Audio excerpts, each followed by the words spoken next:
Welcome, everyone, to the very first Light Guardian Talk, LG Talk in short. And we have Gordon here, who is one of our wonderful Light Guardians. And just for and first of all, welcome to Mystic Temple. I'm Monica Bay, the Divine Mother. Let me start there. And also, um, I just want to remind everyone what the Light Guardians are. So the Light Guardians are divinely chosen by the Cosmic Collective Consciousness. And for those of you who don't know what the Cosmic Collective Consciousness really is, this is what they told me to call them, but it's multiple streams of consciousness that come together as one, that write the book of Rashida through me, that speak through me when I'm doing divinity sessions, that give me visions and messages and all kinds of stuff. So that's the Cosmic Collective Consciousness. They're the ones who gave me my life purpose and all the things that we're doing to uplift humanity. And so the light guardians were divinely chosen by the cosmic collective consciousness to walk alongside me in this rising, which we are in the middle of right now, which is going to take some time, but we're doing it. Right? We got to crawl before we walk. But anyway, so that's who the light guardians are. And so today we have Gordon. He's going to share you a message with you. What the LG talk is going to be is something that we're going to be doing on a monthly basis. And each light guardian will take a turn. We have another light guardian here, Iman. And and so we have four light guardians, and each month a different one will take their turn to share an important message with you that they are downloading and they're feeling, and also related to the Book of Rashida and so on and so forth. So with that being said, I introduce Gordon Allen, the light guardian. Go ahead. Hello, good Hello, morning. good Good morning, morning, good morning, everyone. Good everyone. morning, everyone. How y'all feeling today? How everyone feeling? And look, before we start, I would like everyone to stand up, please. Place one hand over your chest, over your heart chakra, and one hand over your root chakra. Now I'm gonna ask you to repeat something after me, right? It's real short. But while you're talking, when you're repeating this, I don't want you repeating it lackadaisical. I want you to talk from your gut area, right? So everyone's ready. I am resilient. I bend for no one. I bend for nothing. I remain calm.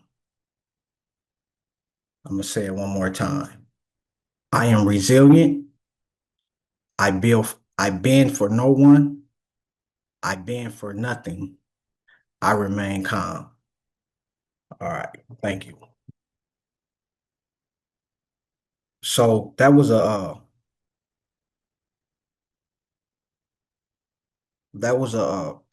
meditation from Divinity session number 77 about control, right?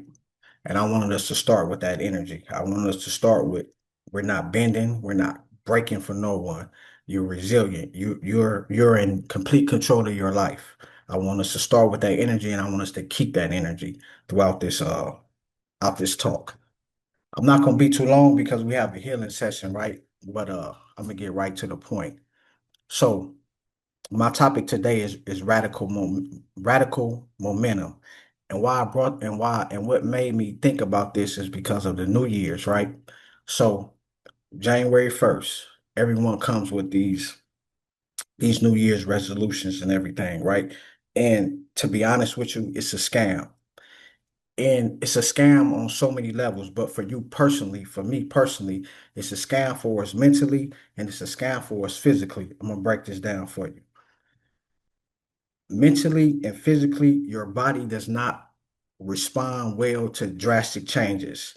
So when you try to do when you try to make a drastic change quickly, your body goes into what a lot of people call fight or flight mode, right? And then you have it's other things outside of fight or flight. You have freeze, and then you have another one where you like kind of like compromise with the situation, right? But your body responds. Your body is always going to go back to what's safe for itself.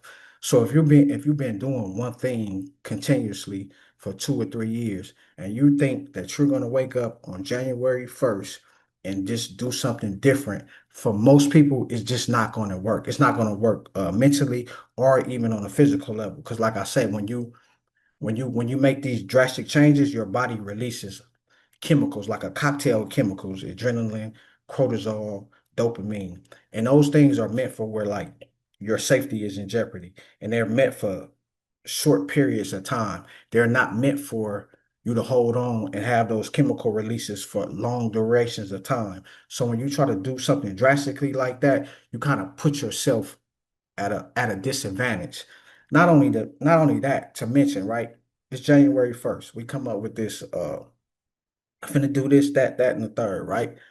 After the last 3 months, we had holidays, right? We had overconsumption of food, overconsumption of alcohol, and a high stress level because of the holidays, right? And you think right after that that you're just gonna make a drastic change. It does, it's a scam. It's a scam on so many levels, right? So what we should be doing on January 1st, we should be already in a momentum, in a rhythm, not no drastic changes. It just don't work like that, right? So my definition of radical momentum, right before I go any further, I want to say this. My definition of radical momentum is unapologetic forward motion rooted at your core that doesn't require comfort or approval. That's my definition for radical momentum, right? So let's talk about momentum for a moment. Momentum is a flow. It's a rhythm. Like I'm gonna use the electric slide for an example. It's a rhythm when you know you step forward, you step back, and then you step to the side. That's a momentum. It's a rhythm, right? Momentum is not force, it's a rhythm. So, and then like you'll do your little steps, step forward, step back, step to the side. You will do that a few times, and then like on the fourth one, you'll get jiggy with it, right? And you'll do the little spin and whatnot, right? Everybody know what I'm talking about, right? But listen to this in growth. It's the same thing in how we grow. You go on momentum. Those step forwards, those step backs, the steps to the side, that's like a step. You step, step, step, and then every now and then you get an upgrade, you get a leap. That's the spin. When you get jiggy with it and you spin with it, that's your leap. And when you finish with the spin, you come back to the regular rhythm. And this is how we should be moving throughout the year in a rhythm on timing, with structure. Also with radical momentum, we have to understand that we all have been programmed. We have all been programmed under a particular system, right? And the system is not for our benefit. The programming is not for our benefit. We've been programmed with trauma. We've been programmed with pain. We've been programmed with miseducation on every level, right? So when you come up with these drastic New Year's resolutions that go directly against the natural programming that you've been fed all your life. This is why around January 20th, January 18th, you already burnt out because you're not attacking the situation correctly. You're not even thinking about the layers of programming that you're fighting against just to accomplish a goal. And you have to attack these things strategically, right? So like check this out. Every year, around the end of the year, and this is no shot to no one that celebrates holidays because I know we all have family and we all have traditions and whatnot that we follow, right? But every year in December, and I'm gonna speak because there's a lot of ladies in here and there's ladies in here with kids, and y'all gonna know exactly what I'm talking about. But we had this program, and every year we have Christmas. And it's mothers. I was raised by a woman. It's mothers that go crazy in December because they can't provide for their kids. Look how deep the programming is. We're celebrating a particular person's birthday who's supposed to be Jesus. And I'm just talking about programming, so stay with me. Don't get caught up in beliefs and all that. We're celebrating a particular person's birthday who's supposed to be Jesus. And we know Jesus is about love, light, peace, and all this, right? But for his birthday, for that whole month of his birthday, most people in America are running around stressed out because they can't buy their kids presents and gifts, and they can't get their mother this, they can't get their sister this. They got to pay rent on January 1st, but They just went in debt for the whole year on January 25th to celebrate a holiday. And we're caught up in their rhythm and their programming. We don't even step back to be like, damn, that would Jesus really want that? Like, just ask yourself if you're a believer of Jesus, would he really want that, right? But that's how caught up we are in the programming, right? And we programmed on so many other levels. We they program us from school. Now we get up and we go to work. We get up at 9 o'clock. We get off at 5 o'clock. We work till we 60 something years old. It's all different type of programs, right? That we're programmed with the religions of looking outside of ourselves. We anytime it's a problem, we go run outside of ourselves. That's a program, that's a trap, that's a trick. As long as you go outside of yourself, you stay in their program. My point for all this is that these are radical, this programming is radical. And it's not a lot of people look at it as we live in a system under a system of racism, but it's not a system of racism. It's a system of oppression. It's a system of oppression. Oppression goes on in America, it goes on in China. It might look different. It goes on in Russia, it might look different. It goes on in certain countries in Africa. So get out of the racial box and understand that this system, everybody is under the same system because the same people control the system. They control the same system. A perfect example with that is that no time in known history have we can we ever go back and read and seeing where the world was all on one accord. And we just seen that during COVID-19.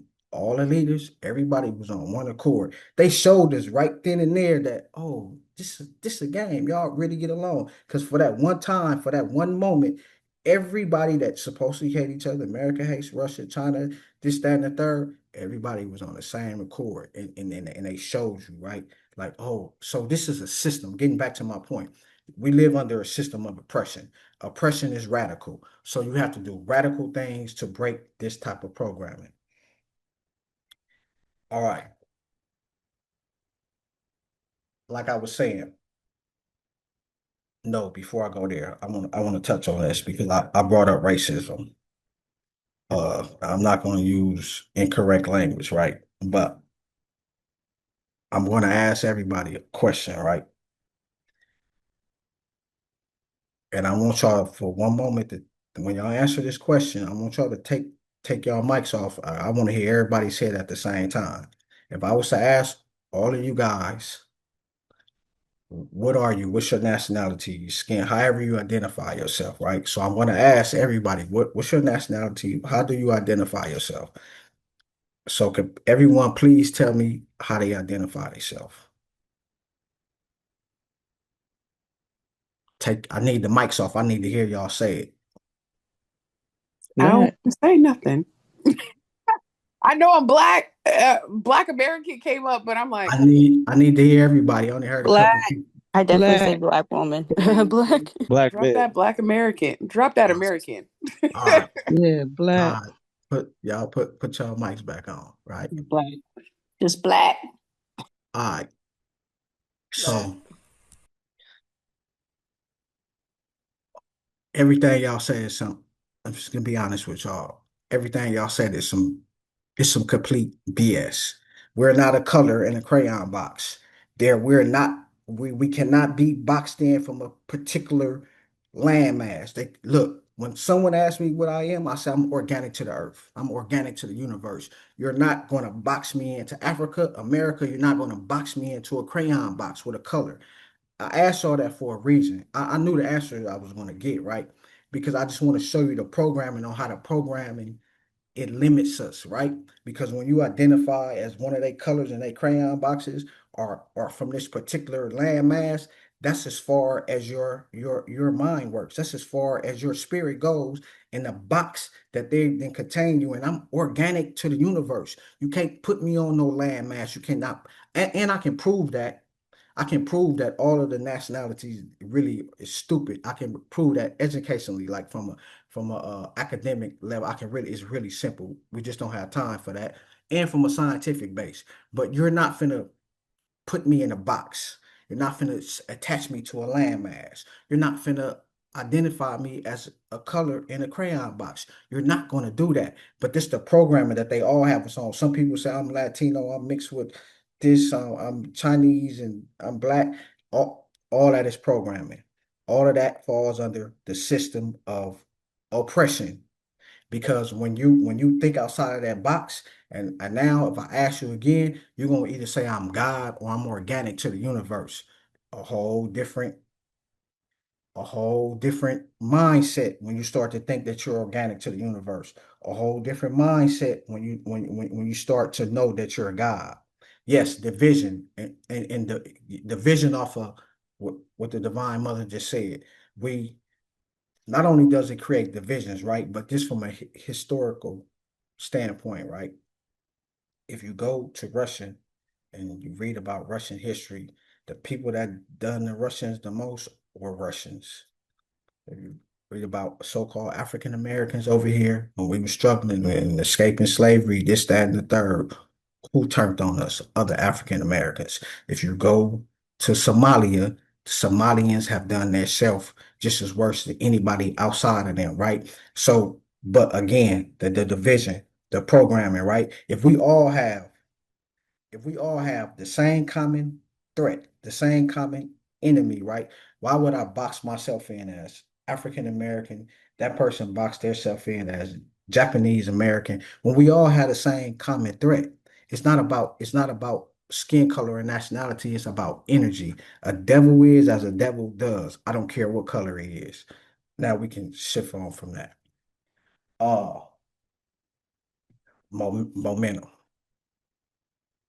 The rabbit holes are deep. Consider how each identity has programs you with limitations. Yeah, yeah, and those, yes, that's why the programming becomes deep on a whole nother level because a lot of things we do because Big Mama did it, because our grandmothers did it, because our great grandmothers did it. And then we feel disrespectful when we feel like we disrespecting our family or we disrespecting the people that came before us because we're doing something totally different, right? And and when you really think about it, especially for those who have kids in here, that doesn't make no common sense because anyone on this call right now that has kids, they want their kids to be better than them. So if my son come out the room and be like, "Hey, Dad, that stuff you taught me 5 years ago, that was stupid."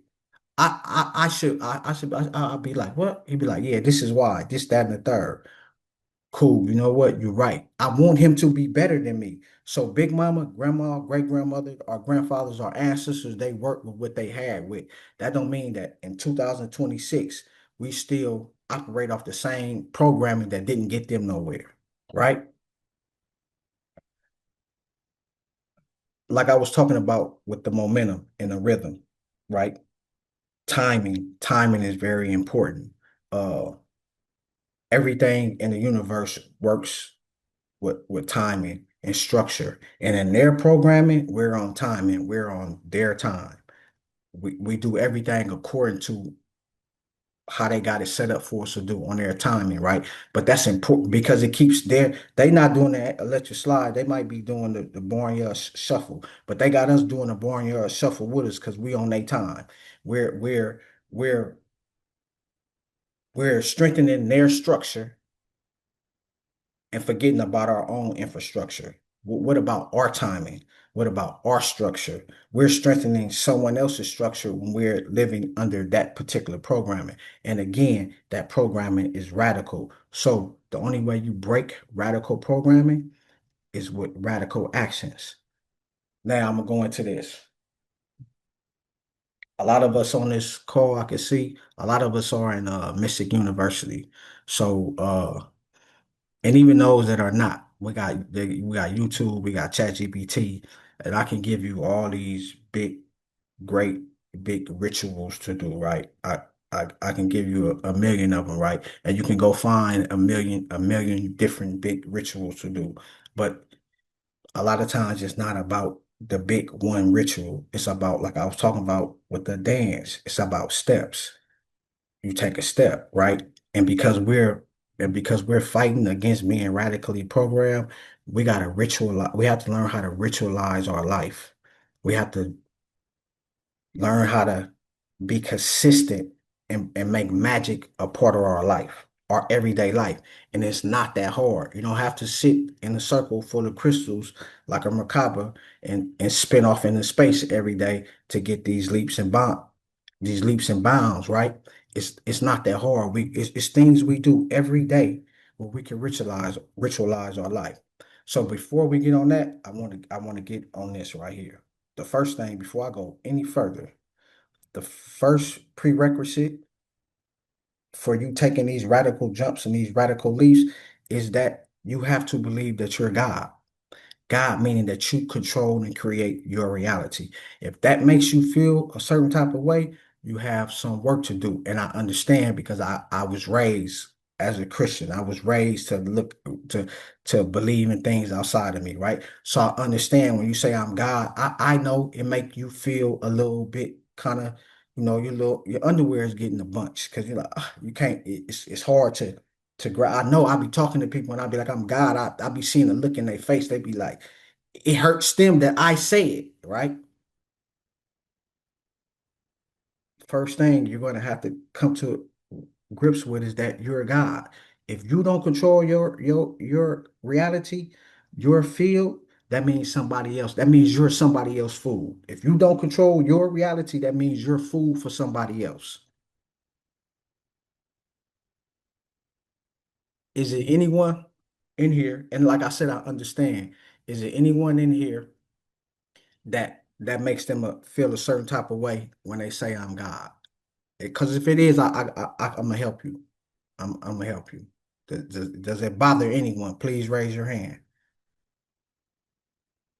And I don't need you to believe it. I need you to know it because it's a defense mechanism and standing on that you're God. I'm gonna tell you what the Audrina speak to me.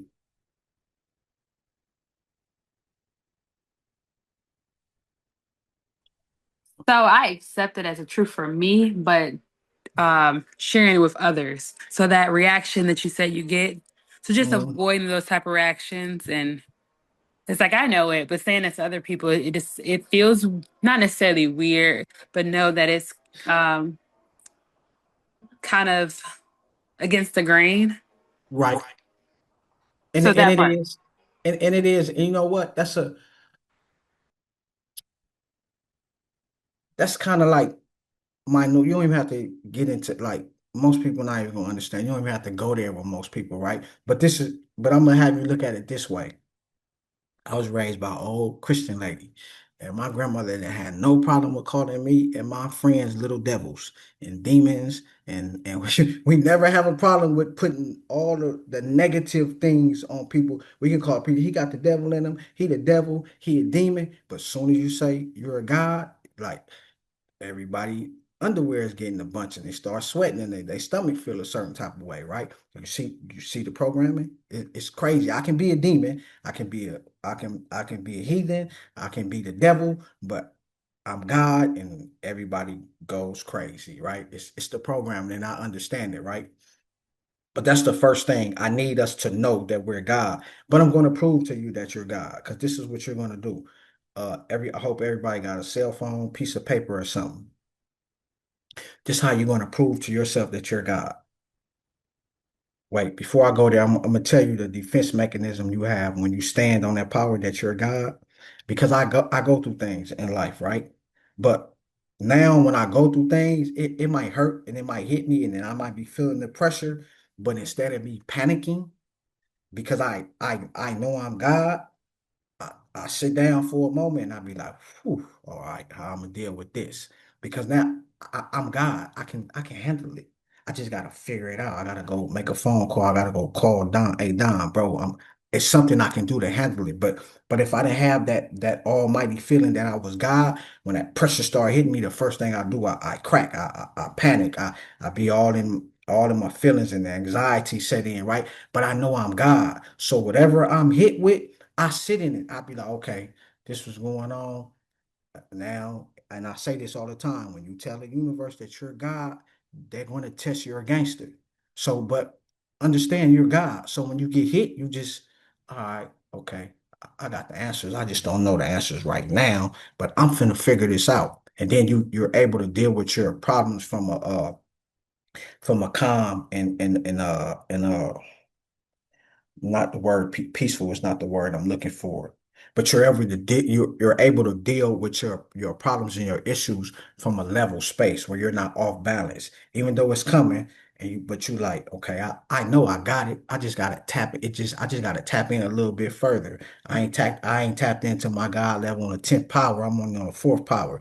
This situation right here requires me to tap into it on the 10th power, right? So that's the benefits in standing in your belief that you're God. But this is how we're going to prove to yourself that you're God.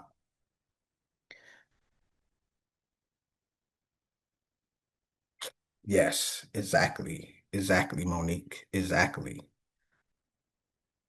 So this is what you're going to do. Your paper, pen, or write the note on your phone.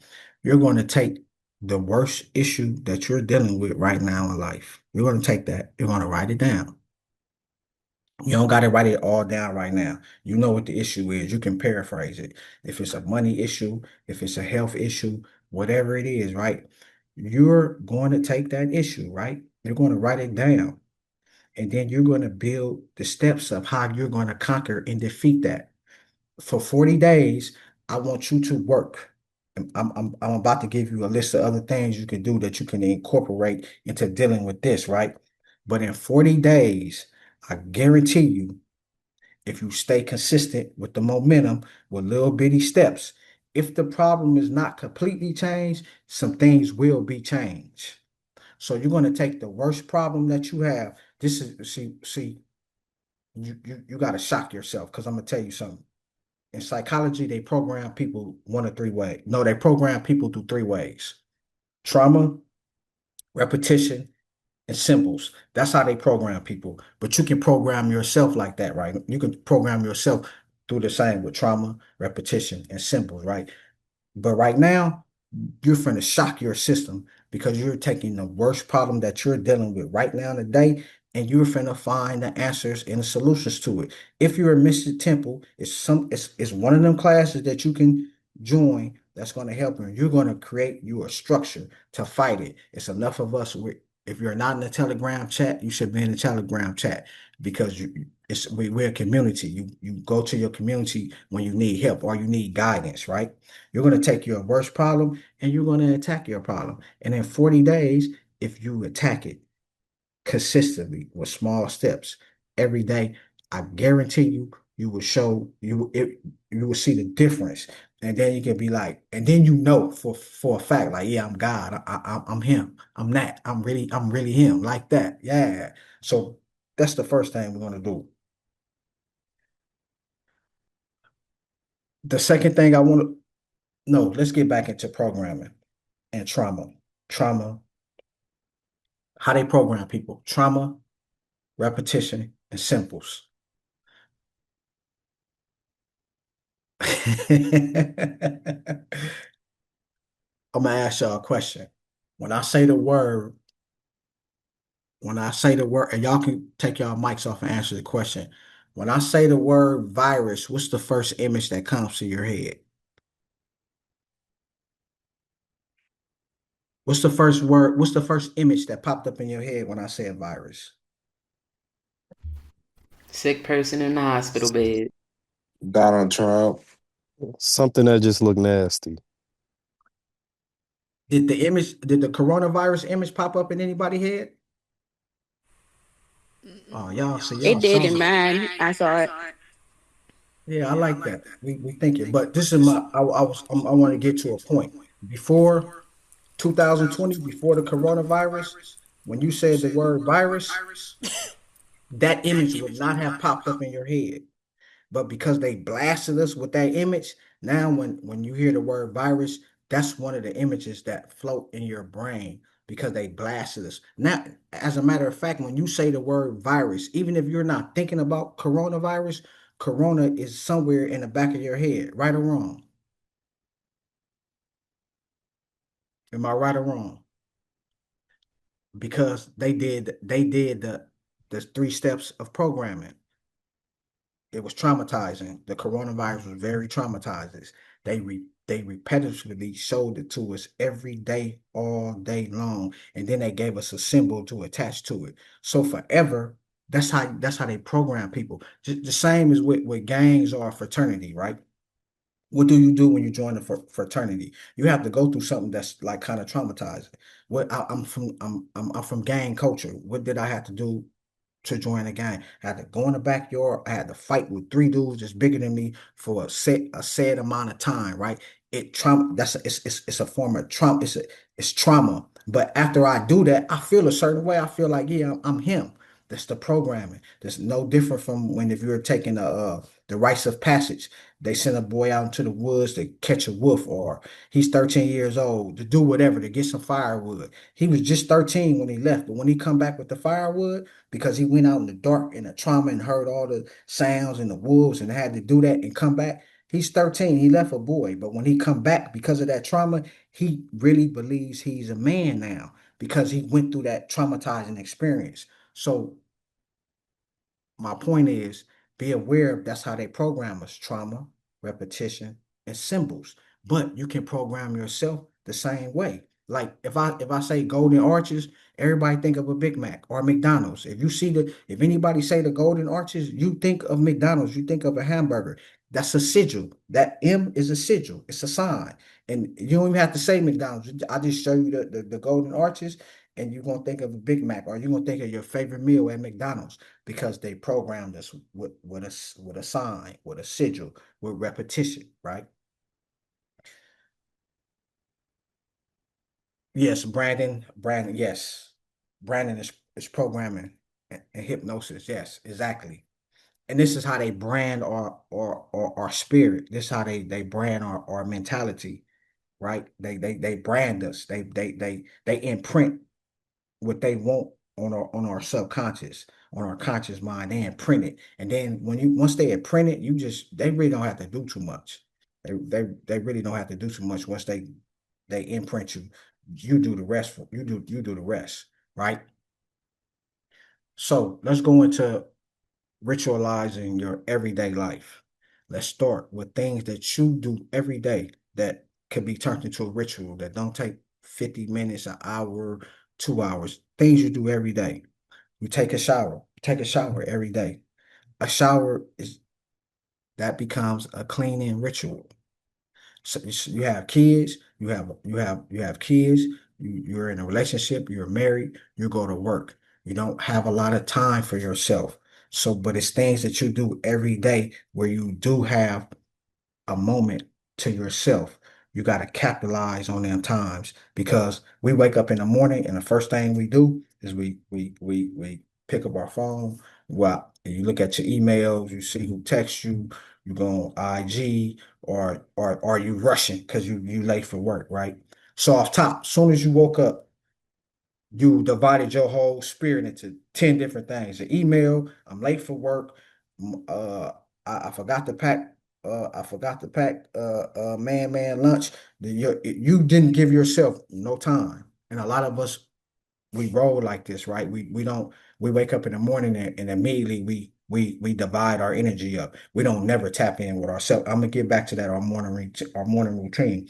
But what I'm saying is we a lot of us have busy lives, but there are things that you do every day that can be easily turned into a ritual, and that's how you keep the momentum, right? So if you're doing a prosperity, so if you're looking for prosperity, right? Why not turn your shower into a flow of prosperity? It's a ritual. We all take showers, I would hope, right? It's turn your shower into a ritual. You gotta cook. Use a couple herbs with your cooking that relate to prosperity. Throw a little cayenne pepper on there to light them to make the ritual light up and go fast. Put a little honey in your tea. It's a ritual. You cook every day. Use it to your advantage. In a Telegram chat, I gave the technique about the phones.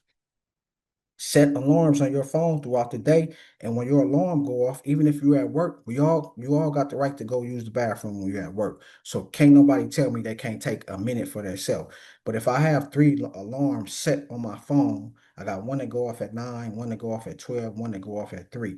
And each one of those alarms is just for me to take a minute. All I'm asking you to do is take a minute for yourself to step back and get back to you, because you've been at work and your boss getting on your nerves, your coworkers being silly, your kids' school calling, your husband asking you what you're gonna cook tonight, and then you're doing your work.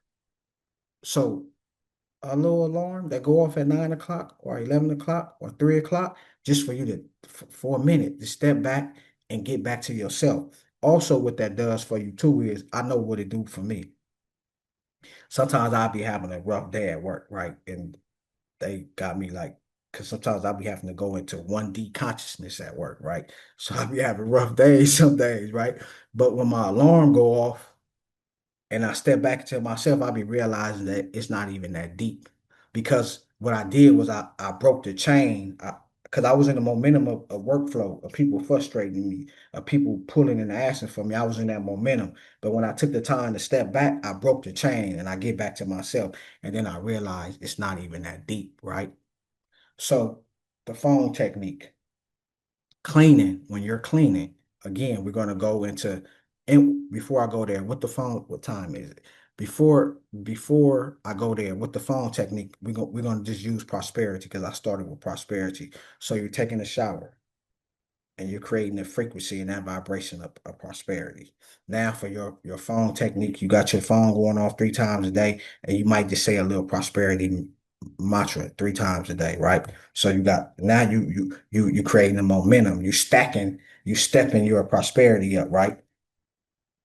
So cleaning, you have to clean your house, right? You clean your house, you have to mop the floor, you have to wash the dishes, you have to clean the sink and everything. It's nothing for you to go get an orange, put the orange peelings in the water, put some cinnamon in the water with a little peppermint. These are all herbs and fruits and plants that have to do with prosperity. Boil the water. Now, when you get through cleaning and mopping with the chemicals and all that do, what you do with whatever chemicals or whatever you use that water to go over your sink, go over your stove. Now you're creating, now your senses is your number one sense, is your sense of smell. So if you're smelling what you identify with prosperity, peppermint, oranges, and cinnamon, you're smelling this. Now you're creating a frequency. You done woke up in the morning. You took your shower, you took your prosperity shower, you didn't line your phone up right with your prosperity mantras. You didn't clean your house. You got this scent on you, right? So now you the momentum. You do everybody see what I'm saying? You catching the momentum. And so what happens is steps happen. And then every now and then by like at the 10th step, you get a large jump because it's not force, it's a momentum. Your momentum is gonna carry you, right? uh Cooking, shower. Oh, one thing that we all do. The most easiest element in the world to to uh to program is water. Listen to me again. Water is the easiest element to program in the world. Now look, I work out. So when I work out, I sweat. I release the water. But then other ways, you use the bathroom. When you use the bathroom, when you sweat on a physical level, you're releasing the water, right? But on a metaphysical, on a spiritual level, when you're drinking programmed water and that water releases through your pores and everything, you're programming your aura with the water that you program. It's releasing. You're creating a auric field of whatever you program that water for. If it's health, if it's prosperity, if it's protection, you're programming the water, and you're really programming your auric field because the water comes back out. So you're programming yourself. These are things we do every day. We drink water, we take showers, we clean, we cook. We all have cell phones. So you don't have to, like I say, you don't have to go get 1,000 candles and sit in the wood with 10 crystals on top of your head and do all this crazy TikTok stuff, right? Just ritualize your life. Just really ritualize your life. The mirror is something else. We go stand in front of the mirror every morning. And then we got mirrors in our car. If you're not in the if you're not at Mystic University, Jaleesa has a car, a whole class on mirror, right? But every time you look in the mirror, you should have a program that when I see myself in the mirror, I'm gonna say, I look fly today. Whatever you want to say when you look in the mirror, like, yeah, I'm him. I'm hurt. Whatever, you should be talking life. You should be talking life into yourself. Anytime you see a mirror, you should be saying something fly to yourself, like, yeah, I'm that person. Create the vibe. I'm prosperous. We was talking about prosperity. See, there's some momentum. Now the mirror, you got cooking, you got cleaning, you got the phone. When you get to work, you got to park and you got to walk from here, point A to point B. What's the conversation you have? I know what the conversation I'm having with myself. If I'm not on, I know the conversation I'm having with myself, and it's not good because I know I gotta deal with a bunch of idiots today, right? So I know the conversation you're having with yourself from your car to your door might not be the best conversation. Turn it into a walking meditation. From my car to my door, this is what I'm talking about. This is what I'm talking about. This is how you ritualize your life. It's again, I'm gonna keep going over this. You don't have to do the big rituals all the time. Keep a constant momentum of things that you already remember. I said you program yourself by repetition. You cook every day, you take a shower every day, you gotta clean. These is things that you already do in repetition. Just turn it into magic. Oh. Silence, silence and darkness from 3 to 5 minutes a day. Starting up. What I want you guys to start doing is sitting in silence, in darkness. No breathing, no trying to get insight. I just want you to sit in darkness because this is what happens when you sit in darkness. When you sit in darkness, uh, so because we're so used to stimulation, right? When you sit in darkness, you loosen all that, and it starts to strip away from you, right? And when you're sitting in silence, right,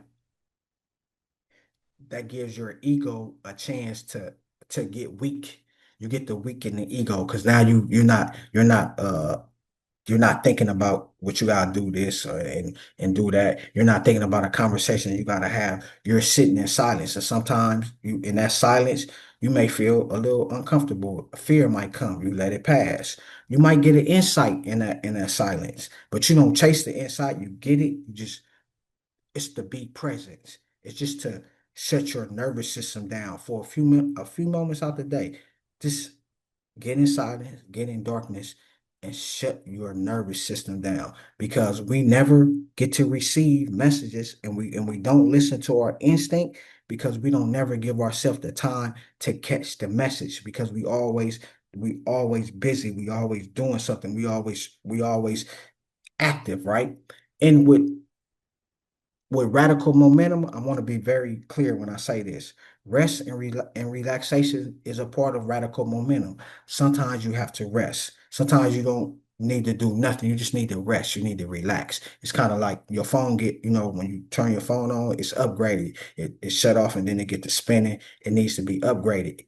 Your phone needs to integrate with whatever system that they're upgrading it with. And a lot of times on our journey, we have to give things that we're learning and practicing the time to integrate. And sometimes all that requires is you resting and relaxing. It's nothing. Some days you might just need to sit down. I want to say something else, but some days you might just need to sit down. You don't need to read nothing. You don't need to go burn no. You just need to be present.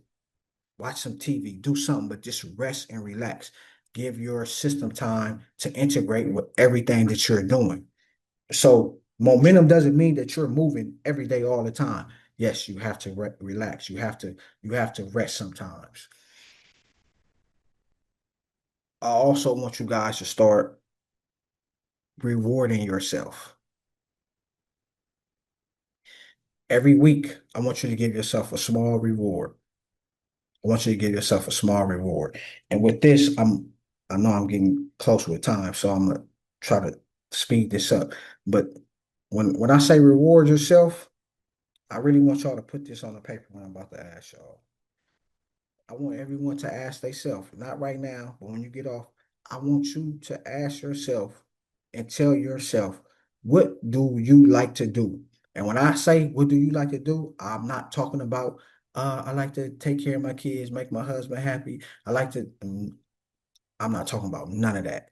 What do you do for you that you really enjoy that has to do with you and no one else? I need you to, I need you to understand that because I've been asking brothers this like the last few months, and no brother can answer the question. I'd be like, bro, what you like to do? They be like, I mean, they some of them will go with the, take care of my family, my kids. Yeah, that's cool. I do all that. I understand that. What do you like to do for yourself? What do you do for yourself that makes you happy? And they can't answer the question. And I know they can't answer the question because a couple of years ago I couldn't answer the question. But I need you to know, what do you like to do for yourself that makes you happy? After that, getting back to where I left off. Reward yourself. Once a week, do something for yourself. Do something small. And then once a month, do something big. I don't care how small it is. If it's, I want to make my favorite dinner on Friday night. And I don't care if my kids want McDonald's and my husband want pork chops. On Friday nights is for me, so I'm gonna make my favorite dinner because that's what makes me feel good. Please reward yourself. You have to reward yourself. So please reward yourself. And then once a month, do something big. And if you have a big family and you married and you have kids, if you're rewarding yourself, you like say for instance, you be like, I want to go on a picnic. And maybe your kids and your husband are used to you being with them all the time. And it's gonna make them feel a certain type of way for you to go have a picnic by yourself. Then you invite them to the picnic. It's easy. But I need you to start rewarding yourself. You have to reward yourself. Before I go, I'm gonna touch on this. People, as you're making these leaps and these bounds, you have to be very careful with how much energy you give out to people and how much of yourself that you give out to people. Look, I tell my daughters this. It's the alphabetical chart. It's A to Z. So you deal with me at Z, right? I'm your father. You can come to me about anything. I'm gonna jump off the cliff from you. You deal with me at Z. But that don't mean that you deal with your coworkers at Z. You might deal with your coworkers at D. And if you deal with them past D and they do, if you deal with them at L and they do some D activities, it's your fault because you should have had them placed properly where you deal with them at. Everybody is not for everything. Yes, exactly. Boundaries. And and when you're dealing with people and sometimes people close to you, right? You can't help everybody. That's a problem that I have. You cannot help everybody. It's some fights and some struggles that people just have to fight on their own. Yes, you can give them guidance. Sometimes, like, because this is what happened to me. I just got out the ocean, the water from drowning. I'm down there drowned. Now I'm in the mud and I see somebody else in the water drowning. Me being who I am, I'm gonna go run right back out to the water and get him. Now we both drowning, right? And then he might not even be ready to really be saved. He might got some things he need to deal with. So now I know I can give you, hey bro, I'm gonna find something for you to hold on to. I'm gonna tie it to the tree and I'm gonna throw it out. Now, if you're ready to get it, you're gonna get it. You'll put it and you'll get up here. But a lot of times we we put ourselves and we drain ourselves and we put ourselves in battles that's not meant for us to fight. That fire might be for them to walk through. It might burn them. It might be a little hot for them. But if you walk through that fire, you might get third-degree burns. So you have to start paying attention to how much of yourself that you're giving to people. You can't save everybody. And some people don't want to be saved, they want attention. I'm gonna say that again. Some people don't want help, they want attention. And what you're going to do is you're going to give your momentum of you going like this, because you're dealing with these three people that they really want attention. They don't really want to be saved. You're just knocking yourself back. You're stopping your flow. You're stopping your natural, your radical momentum, your momentum. So with that being said, be careful about how much of yourself you're giving out to people because you got a momentum, you on a flow. And and yeah, everybody not where you at, but everybody gotta appreciate where you at. Because if they don't appreciate where you at and you're giving too much of yourself, January 1st, 2027, we're gonna be right back to making these extreme uh goals for the year because we let other people drag us in a fire and got us off our momentum. I'm gonna close it out with the same meditation that we not meditation, but the words of power that we started with. But I will say this first. Divinity session number 23. The Divine Mother says suffering is a choice. Loss is a choice, suffering is a choice. All that's a choice. It's either a choice we made or something happened to us and we didn't make the correct choice to change the situation, right? So if it's your choice to be on the right momentum, or it's your choice to suffer. Like if you're in this class right now, you have no reason to be suffering whatsoever. No reason whatsoever. It's a choice. So we're gonna start how we ended. Everybody stand up. Put your hands over your one hand over your chest, one hand over your chakra area, and repeat after me again. Please talk from your gut, from your stomach. Talk with your chest. Say it with your chest.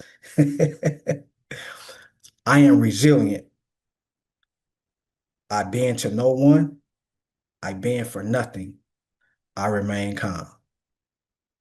Zora.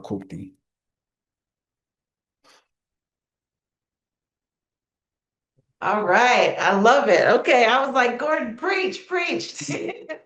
There were so many gems in that. So many gems in that. And that was a really great message. And so as you see, our light guardians are just fire emoji all over the place. Thank you. Thank you. For real. And so, like I said, the light guardians are divinely chosen by the cosmic collective consciousness, and they choose them for a reason because he signed a soul contract to to come here. This is his life purpose to come here and help uplift uh, the world, and so and all the light guardians as well as myself. And so, this is what we're doing. This is what we're here to do. So, definitely, if you're not in the light, I mean, if you're not in the Telegram group, definitely join the Telegram group. There's a lot of support that we're offering in there, also fun conversation and information about other things that we have going on. 2026, we're going to have a lot of new things going on. Stay tuned for more information on that. But we will be having this LG talk every month. And have a wonderful day. Zor Kumti. See you next time. Bye.